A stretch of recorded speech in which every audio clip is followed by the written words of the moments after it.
This episode is brought to you by The Skeptical Buddha, The Tao of Science, my book, which is a thoughtful discourse on Eastern philosophy and how it helped birth ideas required for science and skepticism and the way it fell behind in the face of new evidence. This book discusses the long history of both philosophies as well as the tenets and variations within the varying sects, along with psychology and our own natural biases. It discusses how to counter our natural biases using science and the underlying concepts of meditation and mindfulness, a more complex understanding of how science operates than most of the public understands, and why it is the best tool we have to discover truth and reality, as well as philosophical ideas we might embrace as technology progresses. The material is packaged in a way that the average person can understand, with rich illustrations to draw the reader in and feel at peace. Welcome to After School Democracy, the podcast that attempts to fill in the gaps you almost certainly missed in school about politics, economics, and history. In the following video, I will be doing my best to discuss something that my personal privilege as part of the Colonizer class protects me from. If I say something either ableist or racist, please let me know in a good faith way as to why what I said was wrong in the comments, and only if you have had personal experience in this area. Thank you. Because people very dear and close to me have been suffering from long-term trauma, I have had to dig deep into the research, and wow, it is so under-discussed and misunderstood.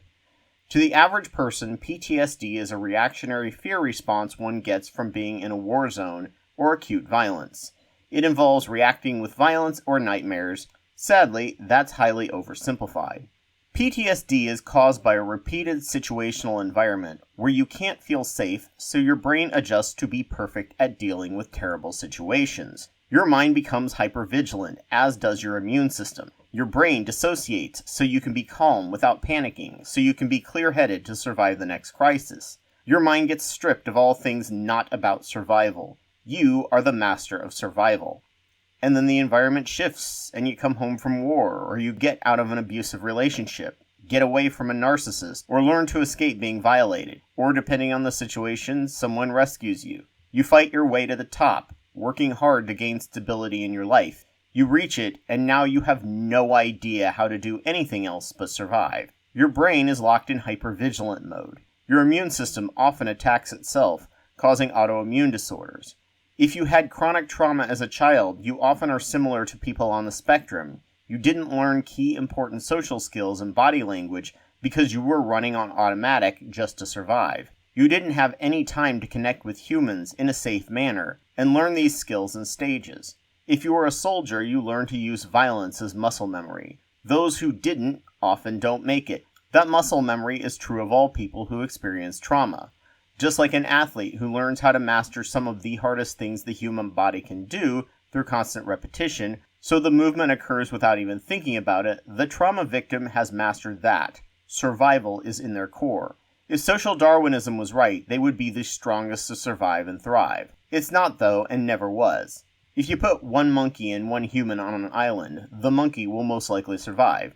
The human's individual odds will be much lower. Put a group of humans and a group of monkeys on an island, the group of humans would thrive exponentially better than the monkeys.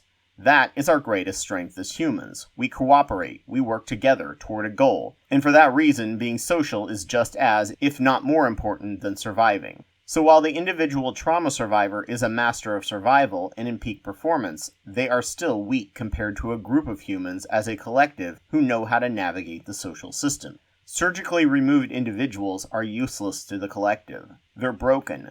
The strongest of individuals are also the weakest link in the chain of the exponentially stronger society. There are two things that cause trauma. You have to deal with a violent incident alone, or the traumatic event never ends.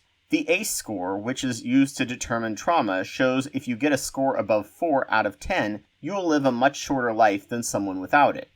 These involve violence against you or a parent, neglect, poverty, sexual abuse, verbal abuse, loss of a parent figure from your life, or a close family member with substance abuse, mental health issues, or prison time, and focuses on children under 18. People who score higher are considered to have CPTSD or complex PTSD. They haven't learned certain stages of socializing, are more prone to depression, substance abuse, self-harm, inability to control their temper, lowered IQ, inability to provide self-care, and overactive immune systems. They often lack the ability to make a sense of space between things happening, and their nervous system and muscle memory reacts without thinking. If you were taught to use violence to survive, you are most likely to use it, leading to prison for hot crimes, or crimes of passion as is called, as opposed to murder in cold blood where you planned it. 80% of all violent crimes are done because a person blacks out and literally 5 minutes later comes to their senses and finds someone dead or seriously hurt in their reactionary fit of rage. Hulk smash. It's why guns in the home doubles chances of death in a domestic dispute and triples the chances of suicide. Studying and learning about trauma, CPTSD, and PTSD is the closest thing I can think of in real science that feels akin to demonology and possession. When triggered, people can go from kind, compassionate, rational people to raving, irrational, rage-filled people so quickly, it wouldn't surprise me if that's not one of the several maladies people in the past thought was demon possession. Of course, the exorcism did nothing but made the trauma worse. In fact, one of my friends and I coined the term trauma demon because it feels like you're being taken over, and to her, the treatment like EMDR feels like they're being exorcised. The ways of treating trauma feel counterintuitive and are of course different for everyone. Group movement, stimulus of the vagus nerve, and treating inflammation can all have positive effects on it, plus therapy. It sometimes feels like ancient lore for casting out demons, but things like that appear to work as they are wired into your nervous system, and the immune system is always going overboard, ready to attack anything, which leads to high level of autoimmune disease. Brain inflammation is also one of the causes of depression, which brings us to colonizers and the colonized. Each one has to deal with one versus the other. People who do have to deal with both are most likely to end in suicide. The mind and body can't withstand it forever. Each one is unique as to how long, but over time they will break. For the colonized, the violence never ends. Ever. However, unlike the colonizers, they build their entire community around that trauma. Suffering builds kinship and community. So while they continue to have repeated violence or threats of violence on themselves or people they know, and there is no end in sight, the colonized have that social culture of collective trauma to reduce the impacts of trauma. It's cold comfort, but in terms of survival, it can help. If you know you aren't the only one, and that's not just you suffering alone, trauma has weaker impacts. The colonizers, however, have no such culture. Theirs is one of abundance, to specific rules to the class hierarchy they are in. Depending on the class, toxic positivity can be used to blind people to injustices happening.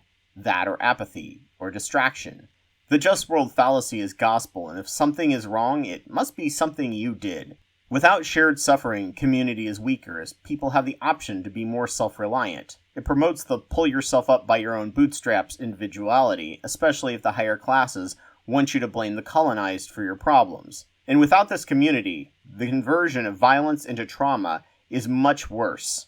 Without the community or support, a short period of violence can have similar impacts on the mind as someone with community, but with a never-ending threat of violence around them. Have long-term trauma without community, and you end up with CPTSD, which can be absolutely disabling, especially the more safe their life gets. When your group suffers, you suffer together. When it only happens to you, you suffer alone. Especially people who don't want you being a Debbie Downer, harshing their buzz of toxic positivity. The internet was the first source of any collective community of colonizers dealing with trauma.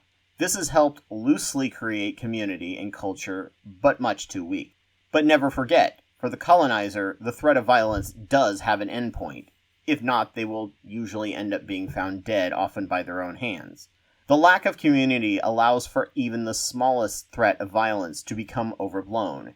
It's why so many people gave up their rights after 9/11, along with their tax money, and the lives of people on the other side of the world, causing massive trauma to those people, even though their actual chance of being killed by a violent Muslim extremist in any other year before or after was less than the chance of dying from having you pull your fridge over on yourself. Middle-class white women are the most afraid of rape from strangers, and the least likely to experience it. If they do, it's not from a stranger, like they imagine, but from someone they know and trust. For the most threatened demographic, that's just another Tuesday. The safer you are, the less likely you are to have a community to fall back on, or a culture with coping mechanisms to lessen the impacts of threat of violence, which means the less resilient you are to the threat of violence, and the more likely you are to lose your mind in long-term levels, leading to law changes against a perceived threat. That or you try and replace community with personal guns, which rarely makes you safer.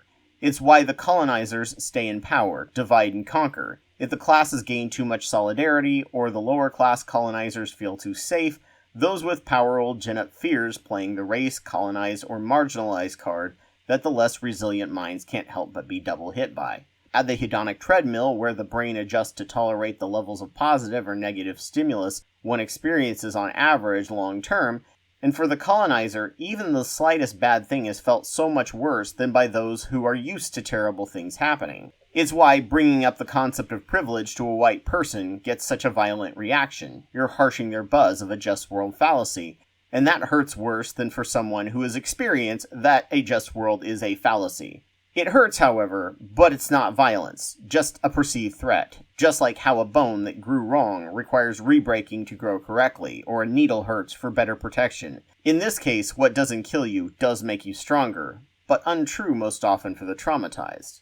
If one can survive the pain, they can be a stronger, more caring, more compassionate person. If they cling to denialism, they are just going to continue to be manipulated by those with power. It's also why so many white middle-class people have such a higher suicide rate than they used to have. Bad things happen to them, and they have no community or culture of trauma, and therefore no language to speak in, so they can't or don't get help for it. One can survive, but not fully thrive, with a never-ending threat of violence, and a community of trauma, or with a finite period of violence and no community. Neither will fully thrive. Their immune systems will be weaker, their IQs will be lower, their mental health will be worse. No one can survive or thrive with neither. That's usually a direct route to suicide.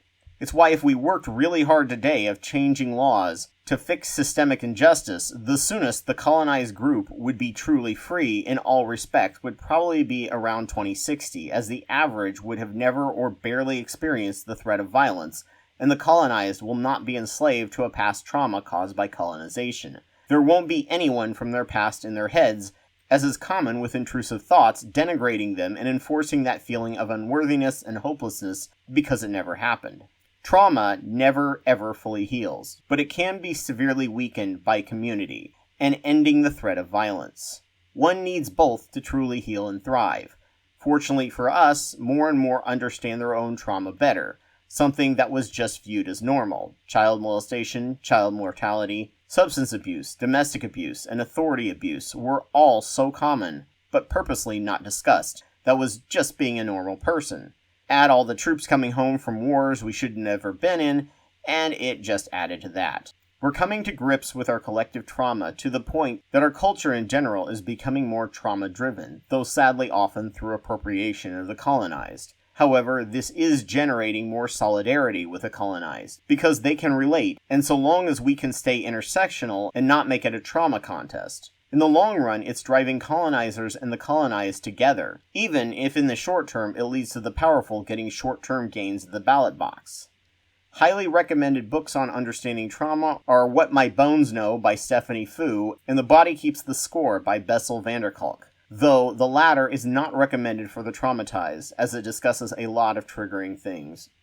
So as always, thank you all for watching this as a video or listening to this as a podcast, which I'm sure was completely uncontroversial to anyone, especially to the YouTube monetization team. So if you found this useful, please donate to my Patreon. Just a reminder that I'm Anubis2814 on YouTube, and I have almost 700 videos on my channel that I've made over the past 11 years on religion, science, psychology, and politics. Please go check them out, and if your site has the option, like, rate, review, and comment. A special thanks goes out to Kendall Copperberg, Mylon Mia, Ogrel, Elias Garcia Guevara, and Joe Taylor for their $10 or more Wapawet level donations. I'm always humbled by the fact that they find my work worth funding and worth driving me forward. Thank you all. Please consider donating to my work if you can, and thank you all for listening.